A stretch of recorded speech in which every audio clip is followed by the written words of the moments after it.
Hello guys, welcome back to my channel. So ఈరోజైతే నేను నా నైట్ రొటీన్ అన్నది చూపించిపోతున్నాను. నా కిచెన్ వ్లాగ్ అండ్ కిచెన్ నేను ఎలా సర్దుకుంటాను అన్నది ఈ వీడియోలో చూపించిపోతున్నాను. సో ఫస్ట్ టైం కనుక మీరు నా ఛానల్ని చూస్తున్నట్లయితే ప్లీజ్ అండి సబ్స్క్రైబ్ చేసుకోండి, అలాగే లైక్ ఇచ్చి షేర్ చేయండి. సో ఇప్పుడైతే ఈరోజైతే నా కిచెన్ని నేను ఎలా సర్దుకుంటున్నా, ఎలా అరేంజ్ చేసుకుంటున్నా అన్నది చూపిస్తున్నా. సో ఫస్ట్ అయితే నా కిచెన్ చాలా మెస్సీగా ఉంది, ఎందుకంటే నేను మధ్యాహ్నం ఏమీ సర్దకుండానే పడుకుండిపోయాను అనమాట, కొంచెం హెల్త్ బాగాలేక. సో ఇప్పుడైతే నేను కిచెన్ అంతా క్లీన్ చేసి మళ్ళీ ఇప్పుడు రైస్ అండ్ కర్రీ చేయాలి.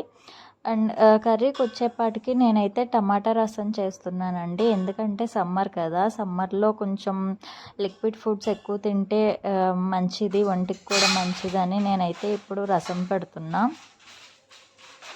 సో ఇంకా పనులన్నీ మనం ఎప్పటికప్పుడు చేసుకుంటేనే మనకి పనులు అనేవి చాలా తగ్గుతాయండి, ఎందుకంటే ఒకేసారి చేసుకోవాలన్నా మనం చేసుకోలేము. అండ్ దట్టు ఇంత హీట్కి మనం వంటగదిలో ఉండాలంటే అస్సలు ఉండలేము. నేనైతే అస్సలే ఉండలేకపోతున్నాను, ఎందుకంటే మాకు అక్కడ కిచెన్ దగ్గర వెంటిలేషన్ అన్నది అంతగా లేదు. సో ఇల్లంతా ఉంది కానీ ఆ కిచెన్ దగ్గర ఒక్క దగ్గర వెంటిలేషన్ లేదు. సో అసలు గాలి అయితే అస్సలు ఆడదు. సో నేనైతే ఇలా అన్నీ సర్దేసుకుంటున్నా, ఎక్కడివి అక్కడ పెట్టేసుకొని. అండ్ కర్రీకి కావాల్సినవన్నీ నేనైతే ప్రిపేర్ చేసుకుంటున్నాను. తాలింపుకి కావాల్సినవి వెల్లుల్లి దంచటం, ఎండుమిర్చి అట్లా. సో రసం అయితే నేను చాలా మంచిగా పెడతానండి, నేను పెట్టే రసం చాలామందికి ఇష్టం అన్నమాట.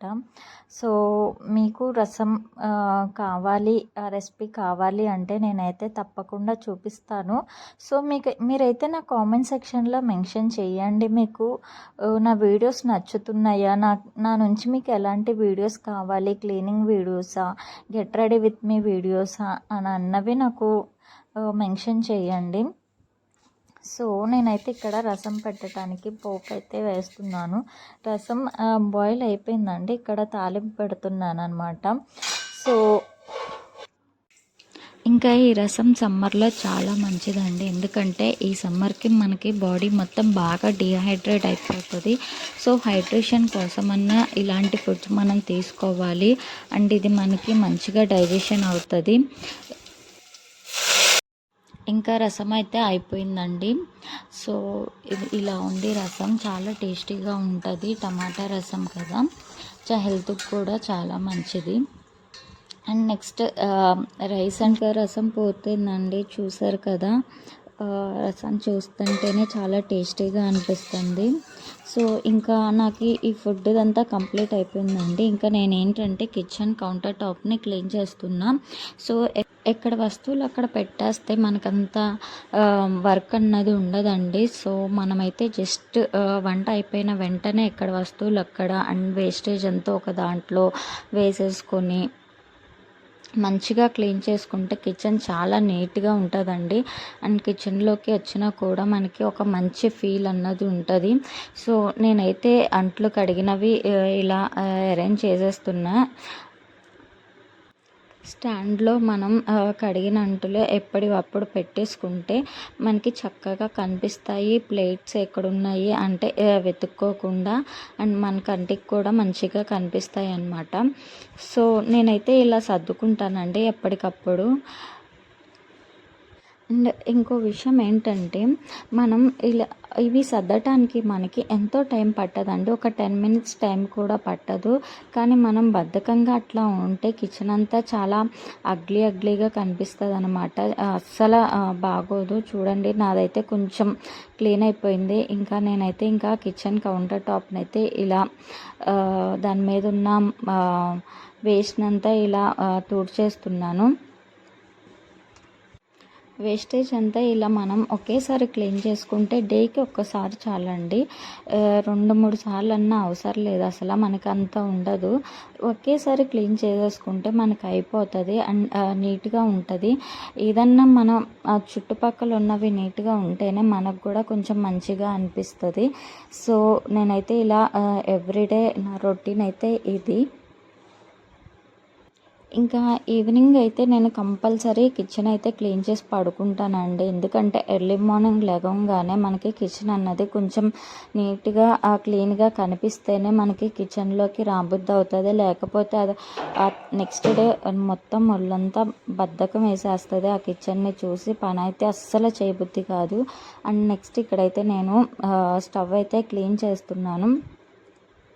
సో నేనైతే ఇక్కడ స్టవ్ క్లీన్ చేయడానికి క్లీన్ మ్యాక్స్ అనే స్ప్రేని అయితే వాడుతున్నాను. సో ప్రస్తుతానికి నా దగ్గర సోడా ఉప్పు అన్నది లేదండి. సో నేనైతే రెగ్యులర్గా సోడా ఉప్పు, నిమ్మకాయ, సర్ఫ్ వేస్తాను. సో మంచిగా క్లీన్ అవుతుంది. పాల మరకలు అవి ఇవి ఉన్నా కూడా చాలా నీట్గా పోతుంది. కొంచెం సేపు ఒక 5 minutes నానితే మంచిగా క్లీన్ అవుతుంది. సో రెగ్యులర్గా నేనైతే స్టవ్ ఇలానే క్లీన్ చేస్తూ ఉంటాను. ఎందుకంటే మనం వండేది స్టవ్ మీదే కాబట్టి స్టవ్ అనేది మనకి చాలా నీట్గా ఉండాలి. Stove, sink, kitchen top counter, ఎందుకంటే చాలా జర్మ్స్ అన్నవి మనకి బాగా అటాక్ అయ్యే ఛాన్సెస్ ఉంటాయి కాబట్టి సో నేనైతే ఇలా రెగ్యులర్గా క్లీన్ చేస్తూ ఉంటాను. సో ఈ క్లీనింగ్ ప్రాసెస్ అన్నది ఫస్ట్లో నాకు చాలా కష్టంగా అనిపించేది. సో నెక్స్ట్ అయితే అది నాకు తర్వాత చాలా ఈజీగా అయిపోతుందండి. సో చూసారు కదా, నేనైతే మొత్తం క్లీనింగ్ అయిపోయింది. సో నేను ఇంకైతే స్టిక్ పెట్టి లాగేస్తున్నాను వాటర్ అంతా. చూడండి నా స్టవ్ ఎంత క్లీన్గా ఉందో, చాలా ఈజీగా పోయింది మొత్తం మరకలు మొత్తం. అండ్ నెక్స్ట్ అయితే లాస్ట్కి నేను ఇంకా అంట్లు కడుగుతున్నానండి. ఇంక ఇదే నా లాస్ట్ పని. ఇంకా ఇప్పుడే కడిగేసుకుంటే చక్కగా రేపటికి అసలు ఏమీ ఉండవు.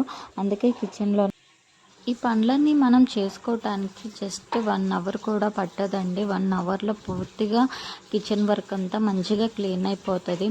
సో నెక్స్ట్ డే మనకి ఇంకా పని అన్నది ఉండదు. వేరే పనులు చక్కగా చేసుకోవచ్చు అనమాట. సో ఇదేనండి నా పూర్తి వీడియో. సో ఈ వీడియో కనుక మీకు నచ్చినట్లయితే ప్లీజ్ అండి ఖచ్చితంగా లైక్ చేసి అలాగే నా ఛానల్ని సబ్స్క్రైబ్ చేసుకోండి. ఇంకా ఇలాంటి వీడియోస్ ఎన్నో వస్తాయి. సో మీరు సబ్స్క్రైబ్ చేసుకొని బెల్ ఐకాన్ అయితే ఖచ్చితంగా క్లిక్ చేయండి. అలాగే నా వీడియోస్ ఎలా ఉన్నాయి, ఏమైనా మార్చాలా అన్నది కూడా నాకు కింద కామెంట్ సెక్షన్లో మెన్షన్ చేయండి. So that's it for this video. And ఫైనల్గా ఇలా నేను సర్దుకున్నానండి. లాస్ట్కి స్టవ్ కూడా మంచిగా క్లీన్ అయిపోయింది. అండ్ షెల్ఫ్ల్లో మంచిగా ఇలా ఆర్గనైజ్ చేసుకుంటే మనకి మంచి